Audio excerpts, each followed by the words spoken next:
In your headlines, the Road Traffic Department announces that they have undergone a name change. The EMS is hosting an outreach training session tomorrow, and a 19-year-old originally from North Caicos has fulfilled one of her dreams.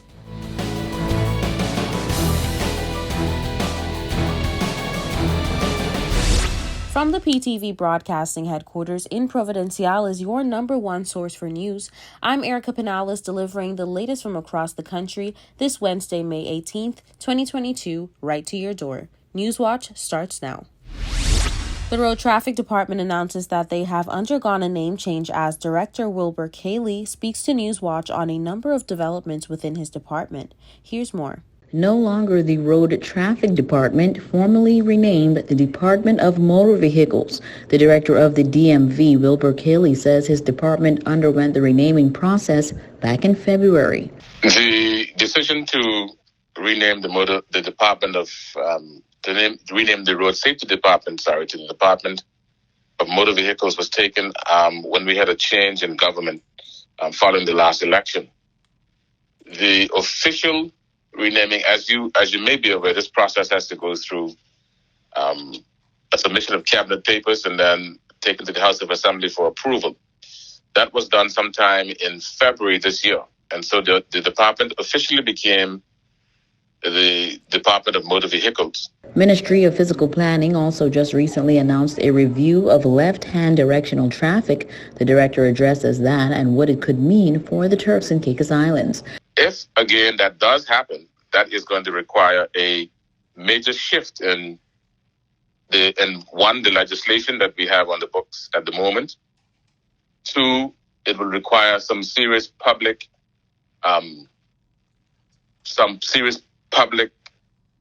knowledge being put out, and also some public education in terms of using the roads. And we will have to do a whole lot of retraining if that is the government's decision that they take to drive on the right-hand side of the road. Cayley says this change could see amendments and upgrades to legislation, public education, as well as traffic signage. For the Turks and Caicos Islands, it will mean a serious change in the laws, one.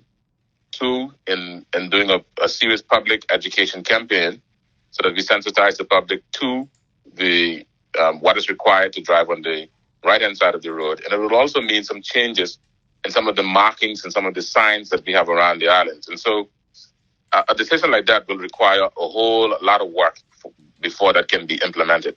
He also spoke on the safety concern and the types of vehicles that would be more suitable for right-hand directional traffic in a place where right-hand vehicles have become increasingly popular here in the TCI. The ideal vehicle will be the vehicle that opens, that protects the passenger, where the passenger side of the vehicle opens off the roadside. Right. For instance, especially with public service vehicles, in terms of buses that carry passengers, it will be a whole lot more suitable if we would have buses that have their doors that open to the left side of the vehicle, which lets the passenger off on the off side of the road. The review is still in its very early stages. However, officials are expected to explore the pros and cons of maintaining left-hand directional drive versus converting to right-hand directional drive very soon. Public consultations will also be a part of the decision-making process. The National Emergency Medical Services Department is celebrating their pre-hospital clinicians across the Turks and Caicos Islands. Here's what's coming up. Take a look. Under the theme, Rising to the Challenge, the National Emergency Medical Services Department is celebrating their pre-hospital clinicians across the Turks and Caicos Islands.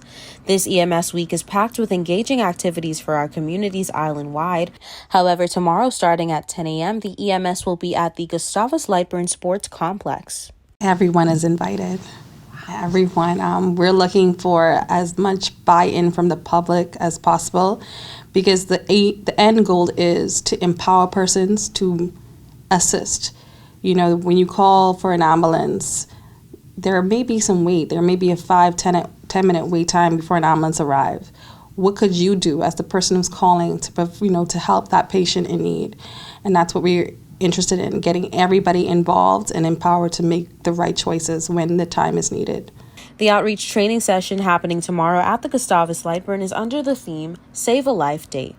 Also, what the community can expect is we have different booths set up. So if they want to, they can go to a different station. Like you may have one that's Stop the Bleed. Oh, hey, this person's bleeding. How can I help? We'll be having somebody on EMT there at the booth can answer your questions. The day is set to be filled with opportunities for persons to engage with professionals in the medical field who will provide them with information based on the setup and themes of their booths. I also do have a OBGYN in section where for females that are pregnant, we do have, because you do have pediatric emergencies in the field. Like what I said, a few weeks ago, one of our EMTs actually delivered in the moving truck. Yeah, so sometimes it's perfect. So it's a perfect opportunity to, like you say, to let the public know, hey, what to expect in this situation. So if they have questions, they can come and they can ask. Like I said, it's going to be very educational to the public, and to come out and have a good time. The EMS also have an event planned for themselves, which they reveal to Newswatch. Friday is our opportunity. We're going to be having a private EMS reception where we'll be awarding our EMT of the year as well as a Clinical Excellence Award. And so we're really excited to acknowledge people's efforts. Our whole team is outstanding, but there is an opportunity to recognize those individuals who really go far and beyond. And we will celebrate them on Friday and as well as Saturday with private EMS functions. Even though the EMS is put in place to help, always remember that they are people too. So the next time you see someone from the EMS, show them some kindness. It takes a lot of mental toughness to be in this field. A lot of times, when you're going home to your family and you've just had a very, poor experience, whether it be a patient that didn't survive or, a child that got injured pretty badly, that weighs on you. And so I would just encourage persons to reach out to EMTs, especially during this week, and share some love. As a driver who has had some bad experiences on the road, McDowell shared a few words of encouragement to the community to also assist the EMS in saving lives. And I am one of the drivers on the road. Only thing that we ask for is when you see the ambulance, kindly just move to your left, please. Because like I said, it could be a serious emergency that we have to get to the hospital in a responding time. And that's just, like I said, one of the biggest problems that we do face with the traffic. So, but like I said, lately it's been getting better, but that's, as a driver, I would think that's one of our problems that we face. But like I said, at the end of the day, like I said, our main goal, we are here for the patients and we're here for the community. So for the EMS week, that'll be that's my goal, that we like I say, I have a saying back home, reach one, teach one. So if you can reach one person, you can teach somebody, and they can reach and talk to somebody else and just spread the word. So if you guys are free, available, come out to Joy this weekend, this Thursday. It's time for a quick break. More Newswatch when we return.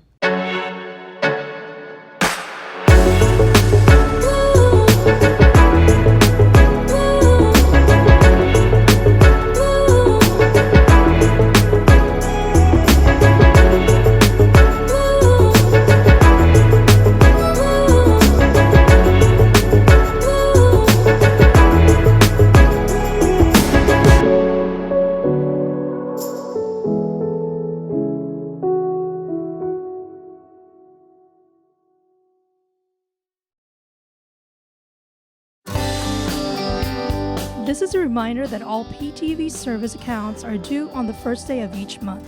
Accounts should be brought up to date by the 28th of the month to avoid disruption in service. Payments may be made on our office at Stubbs Diamond Plaza, Providenciales, Mides Plaza, North Caicos, and Airport Road in South Caicos. Payments may also be made online using Scotiabank, CIBC First Caribbean Bank, and Royal Bank of Canada. Please allow 3 business days for online payments to be processed. We thank you for your cooperation.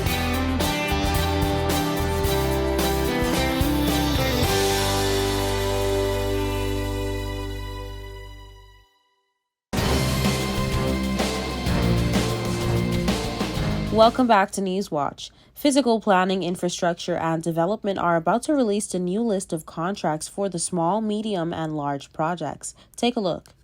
The next round of contracts should be going out the first week of June. Okay. And so we're anticipating a great deal of interest in them, but bearing in mind that we are going to be migrating to a little bit larger scale projects because we've realized that a lot of the small and petty contractors are no longer engaged in working for themselves and are taking opportunities to work on bigger job projects now. The Minister of Physical Planning says they have come to realize that contractors are showing less interest in smaller projects due to the uptick in the construction industry, which for them is a good thing.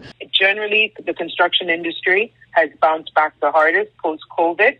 And while many of the small and petty contractors who were out of work during that period and earlier part of last year, we are seeing less take-up of small government projects now, as many of them are now engaged in bigger, large-scale construction projects. And as an administration, in order to encourage the building of that industry by Turks and Caicos Islanders, the business license is now frozen for non-Turks and Caicos Islanders who are seeking to enter into the construction industry at the large scale. Honorable Mizik says some works have experienced setbacks as a result of inclement weather. However, they are working to finish the more time-sensitive projects before the beginning of the 2022 hurricane season. I think we're having just a few little hiccups due to the weather changes that we've had over the last few weeks with raining.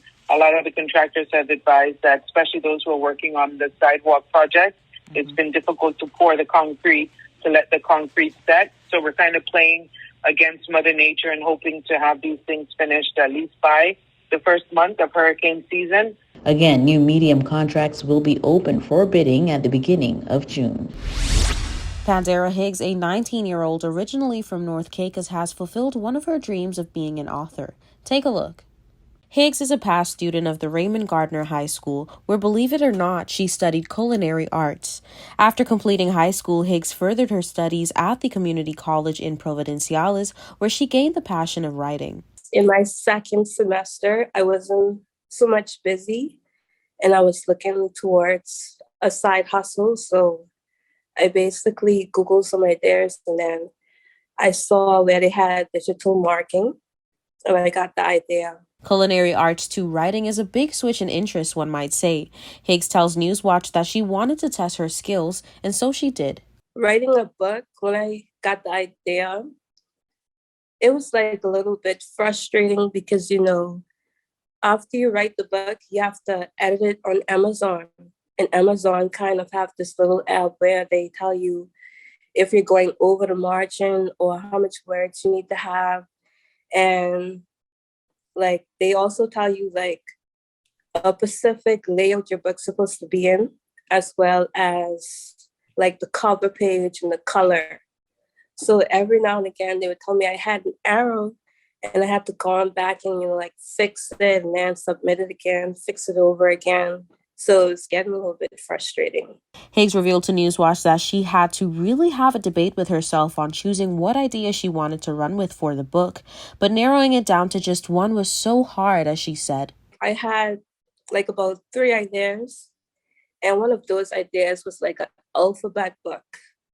So I was when I Googled and I see how much people was doing alphabet book, I was my book have to stand out because there's so much alphabet book. So I didn't submit the book. So I started writing the book, and Tim and Emily wasn't really the title. The title of my book was He's a Boy and She's a Girl. But when you read the story wasn't matching the title. So I had to finish, play around and look for the title of my book. So then my cousin gave me the idea, and she was like, why just not call it Tim and Emily? Because she's a boy. I mean, she's a girl and he's a boy. Didn't really fit the description of the book. The story, as Newswatch learns, is about a pair of siblings who have very contrasting personalities. Higgs believed that this would resonate with children. The book is really about 2 siblings whose names are Tim and Emily. And you have Tim, who shares a very totally different personality from Emily. Tim is all about, taking on the world and, fighting off bullies and saving the world by night and playing Roblox with his friends. And he also encouraged children to like eat their vegetables, take their vitamins, brush their teeth, do their daily chores. While we have Emily, she's a little bit shy and she is like afraid of growing up because, when you're growing up, your parents hand down some of the chores for you to do by yourself and certain things you have to do by yourself. So she's a little bit afraid about doing that. From this book, Higgs said that she wanted all kids to be represented and encouraged to step out of their comfort zones to try new things. I want kids to feel inspired, like I want them to be encouraged to like eat their vegetables and do certain stuff, like take the initiative to do certain things without their parents having to tell them. And also I want them to like just go out their comfort zone, like how Tim is going out of his comfort zone to like eat his vegetables and, fight crime, even though he's just like 9 years old. Higgs has shared her creation with the students of schools in North and Middle Caicos, saying that she's looking forward to engaging even more children island-wide. It was really overwhelming because, some kids, they were like enjoying the story, laughing, and they couldn't wait to like color the pages that I have at the back of the book. Higgs says that overall, the feedback from her community, family, and peers has been nothing less than positive. Yes, I have. Overall, everything has been positive. Everybody told me that, you need to make a next book and there need to be a part 2 for Tim and Emily. And I have told them that I'm working on it. Finally, Higgs revealed that we can look forward to a new book from Pandera Higgs under culinary arts, then giving thanks to everyone who helped her on her journey. I would like to say a special thanks to my teacher, Ms. Anderson. She was my literature teacher in high school. She's the one who really pushed me because in high school, I didn't really like to read. Like, I like reading, but what I would do, I would skim through pages and like summarize it. And she was like, that's not how reading goes. So I would like to thank her for like giving me, guiding me through and also having the patience to deal with me. And also my family. Don't touch that remote. We'll be right back. Coming up next is your weather forecast. This is a reminder that all PTV service accounts are due on the first day of each month. Accounts should be brought up to date by the 28th of the month to avoid disruption in service. Payments may be made on our office at Stubbs Diamond Plaza, Providenciales, Mides Plaza, North Caicos, and Airport Road in South Caicos.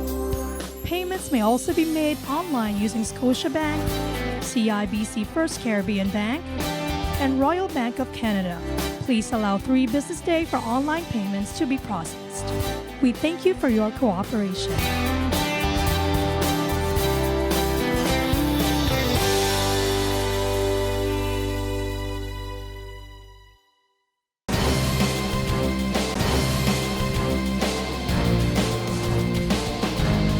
Here's your weather forecast for May 19th, 2022.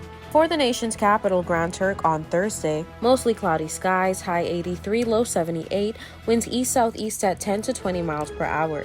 For South Caicos, partly cloudy skies, high 83, low 78, winds east-southeast at 10 to 20 miles per hour.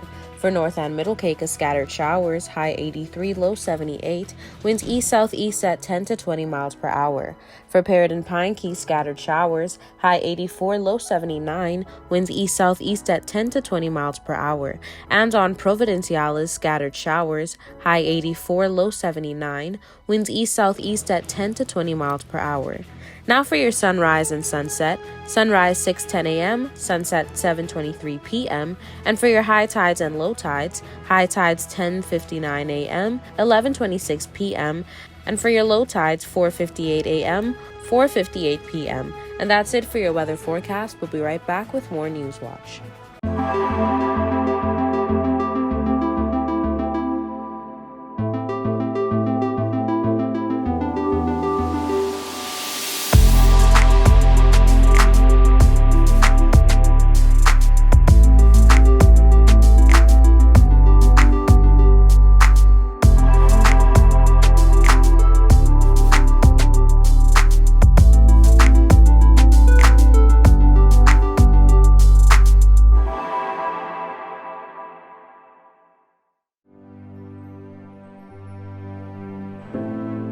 Here at People's Television, we're more than just your leading news and entertainment services.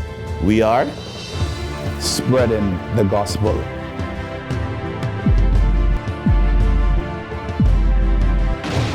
We are breaking barriers. We are preserving the culture. Each one, teach one. We are committed to excellence. We're creating change. We are creating memories.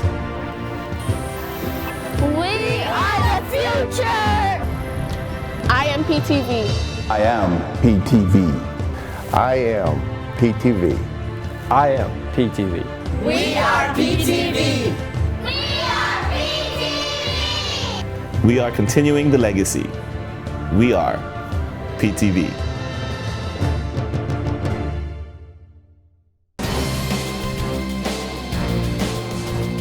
Welcome back to Newswatch. The RSPB, known as the largest nature conservation charity in the UK, partnered with the Turks and Caicos National Trust to celebrate the success of an ongoing project. Take a look. The RSPB, a nature conservation charity based in the UK who have been on a mission to give nature a home since 1889, has partnered with the National Trust to celebrate an ongoing project. In this story's previous newscast, we learned that the two charities have been working together for over 20 years and that their celebration was due to the success of removing all feral cats from Pine Key. So essentially in 2019, we held a project which we got contractors in from New Zealand who are world experts in these programs, and we worked out a protocol with the Department of Agriculture to basically remove all of the cats from the island chain and protect the native iguanas there. Newswatch also learned the impact of the green iguanas and how they do not belong in the Turks and Caicos Islands. However, there have been a shocking number of sightings. So green iguanas, there's loads of them in Florida. So obviously a key route is like bringing in plants from Florida, so from Miami. But the main thing that can be done here by the community in Turks and Caicos is if you see an iguana that doesn't look right, so bright green with bands on the tail, please make sure you report it.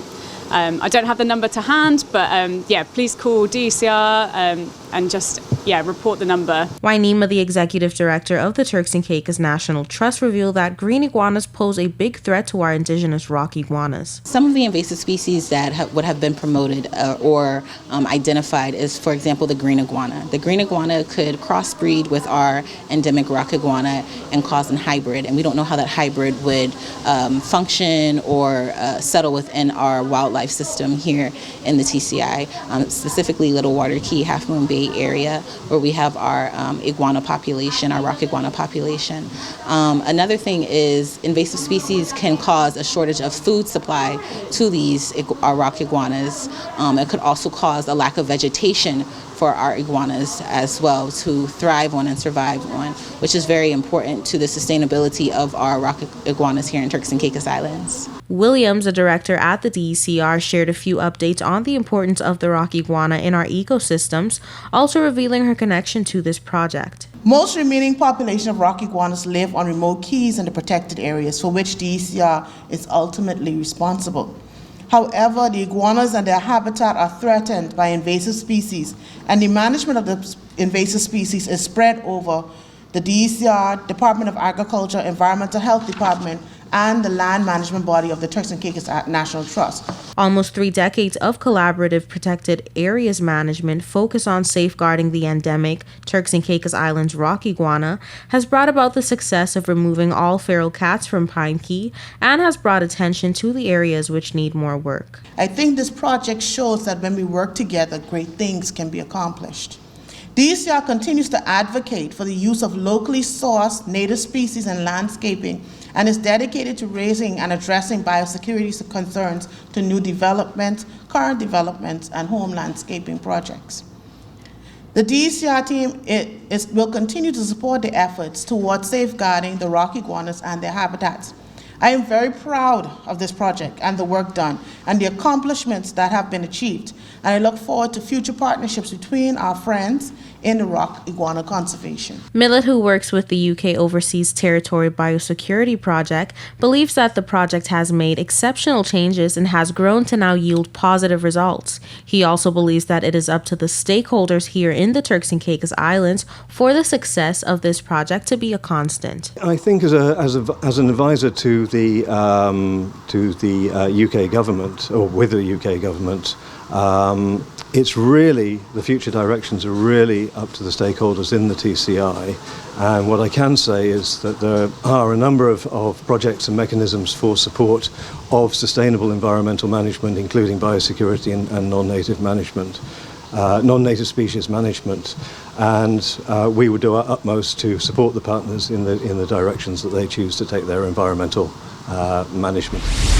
And that brings us to the end of this edition of The Real News. I hate to leave you so soon, but of course, you can join us right back here every weekday at 6:30 p.m. and tap into our social media platforms at www.ptv8tci.com. I'm Erica Pinales, keeping you informed, updated, and affiliated. Until next time.